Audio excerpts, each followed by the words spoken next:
예, 저희가 사실은 이 주제를 할까 말까 고민을 했어요. 근데 오늘 화요일은 이 프리미엄 시간이기 때문에 우리 구니엘 프리미엄이 있어가지고 사람들이 이제 다 잊어버린 그분을 잠깐 부르겠습니다. 아까 잠깐 출연하신 분인데 유시민 전 장관이 탁현민 씨 유튜브에 나왔대요. 근데 여기가 이제 겸공 채널의 한 프로그램에 나온 거예요. 근데 요즘에 이거 영향력이 지금 너무 이게 그래서 제가 반감돼서 고민을 많이 했어요. 나 무슨 말 했는지도 잘 모르겠어 지금. 그러니까 근데 이게- 저는 그 생각을 해요. 너무 이제 떨어졌어. 뭐 비속어를 쓸 수 없으니까 광인에게 먹이를 주지 맙시다. 광먹금. 광먹금. 광먹금에서 이거보다는 지금 댓글에서는 그게 많은 것 같아요. 어떤 거요? 그 거부권 얘기 왜 안 하냐? 거부권. 보안사건 왜 변호사님 계시니까 지금 이 정치 지역에서 거부권을 행사하는 거는 정말 쉽지 않을 거다. 쉽지는 그러니까 않죠. 뭐 마음 같아서는 저도 거부권을 쓰셨으면 좋겠다라고 생각을 하지만 지금 정치 지형에서는 오히려 이게 명분을 줘서 더 나쁘거나 저 극성에게 명분을 줄 수 있다고 생각을 해요. 그래서 저도 대안을 정말 마련을 열심히 하고 있고 그 열심히 이제 뭐 법무부나 아니면 청와대 사이드에서도 대안 마련을 골몰하고 있다. 정성호 장관님께서도 빠르게 보완을 할 장비를 하겠다고 하는 걸 보면은 전당대회가 끝나고 뭐 그런 비유가 있더라고요. 그냥 걷게 하면 되는데 기부스랑 뭐 연고 발라줄 테니까 일단 다리부터 부러뜨리자라는 것처럼 느껴지긴 해요. 저도 그렇게 생각을 합니다. 이건 잘못된 방식이라고 하는데 어쩔 수 없습니다. 우리가 지난 당대표 선거를 잘못했고 강경파들이 득세할 수 있는 여지를 줬고 사실 저는 이거의 원죄는 그 검찰 독재에 있다고 생각해요. 그 사람들 때문에 오히려 적대적 공생을 해서 저 강경파들이 설 수 있는 자리가 생겨버렸고 그 사람들이 호도할 수 있는 그 공간을 준 건데 민주당이 치러야 될 비용이라고 생각합니다. 이 비용에 대해서 이 비용을 불러온 그 극렬 지지층 그분들 정청래 대표를 전 대표를 비롯해서 김용민 의원 박은정 우리 당은 아니지만 박은정 의원 서영계 법사위원장 추미애 경기도지사 같은 분들이 다 비용을 치러야 된다고 생각하고 그럼에도 불구하고 망하기를 기도할 수는 없잖아요. 그러니까 법조인 입장에서는 여기에 대한 대안을 주중에 저희가 또 이제 국회 차원이랑 미팅이 좀 있어요. 뭐 만나시자고 하더라고요. 그래서 법조인들 중에서 여기에 대해서 문제 의식이 있는 사람들끼리 또 한번 또 만들어서 가볼 생각입니다. 그래서 한번 공유드릴 생각이고요. 거부권의 정치적 부담이 있다라는 것만 공유를 해주시고 어떻게든 최대한 피해가 적게 나오게 이게 그 극렬 지지파들이 이뻐서가 아니라 국민 피해는 없어야 되고 결국 그게 다 민주당의 후과로 돌아올 거기 때문에 그래서.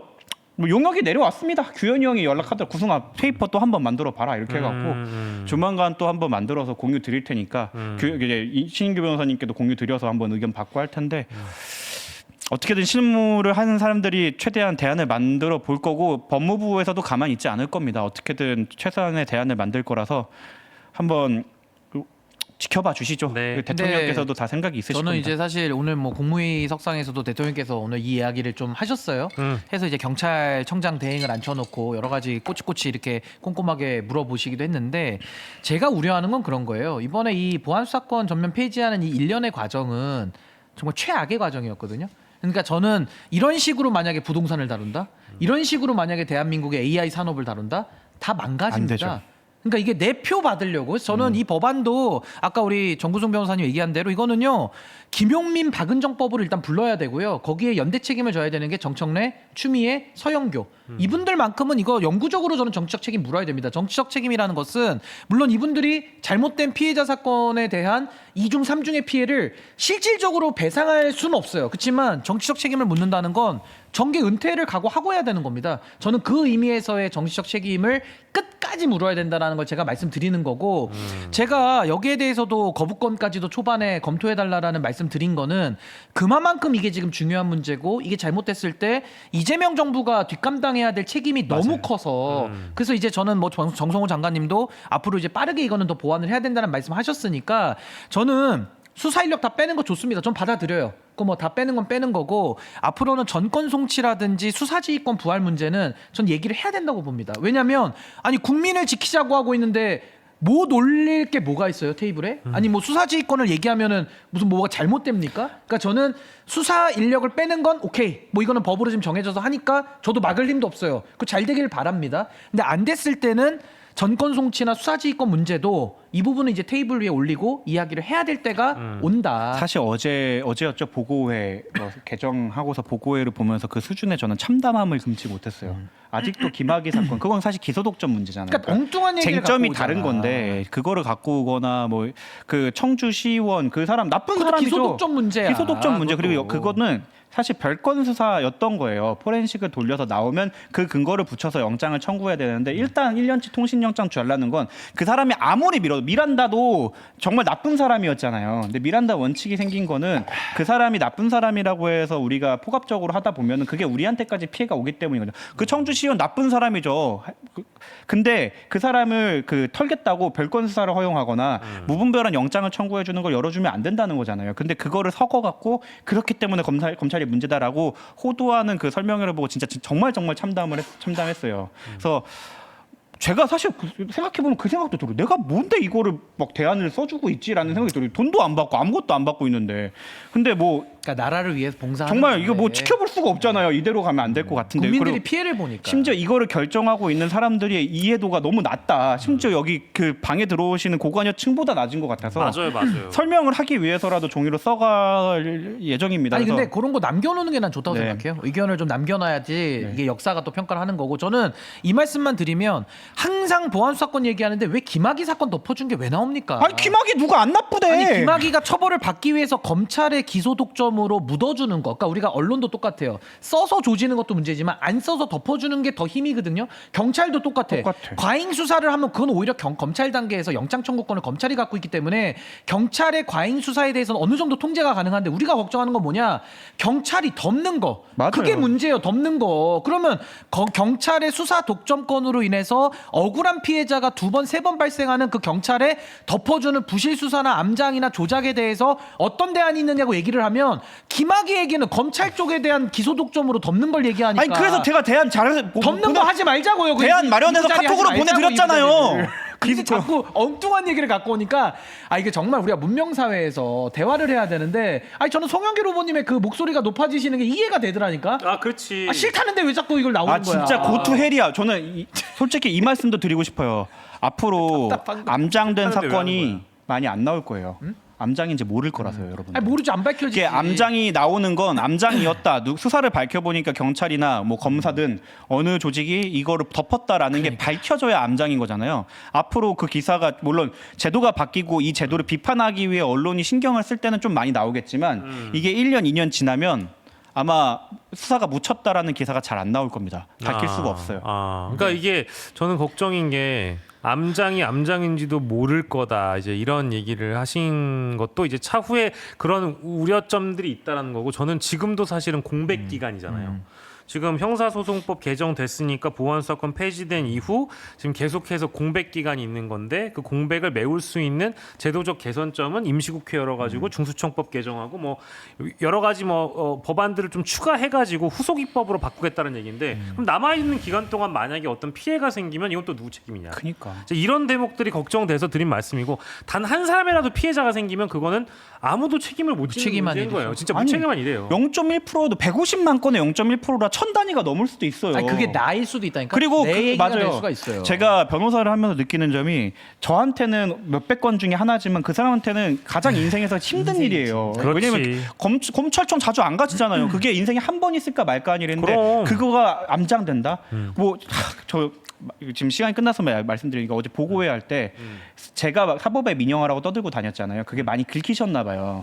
거기에 대해 막 택도 없는 소리다. 국선 변호사 붙였다. 이렇게 얘기하시는데 그럼 다 내가 국선 국선 쓰시죠. 관리하던 사람인데 네. 내가 그러니까. 범죄 피해자 국선이랑 우리 공익법무관한테 다 하잖아요. 제가 국선 변호사를 관리했던 사람이라니까요. 그러니까 이게 국선 변호사들의 유능과 무능을 말하는 게 아니라 워낙 저평가된 임금을 주기 때문에 그 30만 값밖에 못해. 그 값밖에 못해요. 맞아요. 그러면 예산을 늘려가지고 그럼 건당 1,000만 원씩 주든지. 근데 그렇게 안 되잖아. 안 되잖아요. 현실이라는 게. 심지어 연말에는 예산 다 떨어졌다고 돈 밀리고 막 이래요. 그러니까 국선. 국선으로 얘기하는 사람은요. 국선 변호사의 현실을 한 번도 모르고 자기는 아마 사선 쓸 거야. 그러니까 그러면서 본인 수사 받을 땐 다 사선 남들한테는 쓰잖아. 국선 쓰라 그러는 게 얼마나 무책임한 일입니까? 아니 그 중대 범죄를 당했는데 국선을 쓰라고 하는 것도 말이 안 되지. 그리고 이번에도 그 장윤기 사건도 보안 수사권 지금 뺐잖아요.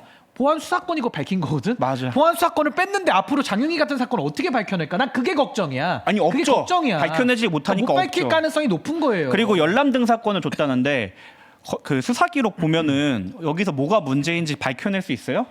솔직히 말씀드릴게요. 저 같은 사람들도 검사 같은 사람들도 잘 못 밝혀내요. 그러다가 정말 꼼꼼히 보다 보면 이상한데 하면서 파고 들어야 얘가 그 각을 잡고 묻었구나를 밝혀내는 확률이 아마 낮을 거예요. 보안 수사권이 있어도. 근데 이거를 일반인이 열람 등사를 수사 기록을 받아갖고 그것도 국선 써가지고 국선 써서 국선이 해줄까? 국선 이거를. 변호사님한테 그 열람 등사 해달라고 해서 그 국선 변호사님이 직원 보내서 수천 장 복사해와갖고 그거를 본다? 아니 내 사건이요. 국선 변호사가 한 300건 들고 있을 거야. 300개 중에 하나야 내 사건은.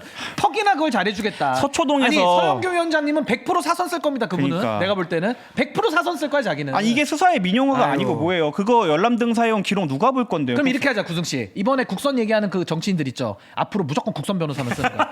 아니, 그 사람들은 사선 쓰지 마. 쓰면 사선을 안 돼. 박탈해. 자기들 본인들 국선만 써 사건은 자기들. 무조건 아예 그거야. 남편분 변호사예요. 아 그러니까 남편 쓰지 말고 무조건 국선만 쓰세요. 본인도 국선 그러니까 변호만. 국선 변호사님도 정말 훌륭하시고 가끔 에이스 분들이 있습니다. 그 근데 현실이 그렇게 안 된다는 근데 그분들 그러니까 서초동 기준으로 한 70건 정도 갖고 있어요. 한 사람당. 조금 빡빡하게 굴리는 펌이.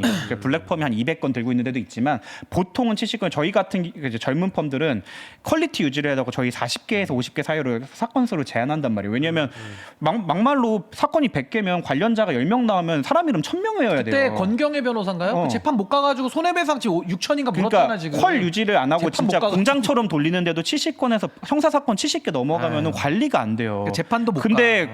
국선 현실이 국선 분들 유능하신 분들이 많은데 막 200건, 300건씩 배당을 받아야 돼요. 왜냐면 생계가 안 돼. 그러니까 유지가 안 돼. 유지가 안 돼. 그럼 근데 그 돈을 주든지 나라에서. 근데 그러면. 이제 앞으로 근데 국선에 그 배당하는 범위가 더 넓어졌잖아요. 그럼 다 국선 쓸 텐데 그럼 그분들은 더 퀄이 낮아질 수밖에 없는 거예요. 그러니까 저는 그게 무책임하다는 거예요. 네. 국선 변호사의 현실을 모르고 떠들면은 그건 정말 겁이 없는 거고 겁대가리가 없는 거고 알면서도 그따구 소리를 해. 그 양심이 없는 거지. 제가 민영화 국선 맞죠? 변호사를 관리했던 사람이니까 제가. 아니 그리고 검사가 지금까지는 안 공짜로 된다고. 해줬잖아. 그게 안 된다고. 그거를 이제는 사선이 받아서 해야 되는데 저희 말씀드릴게요.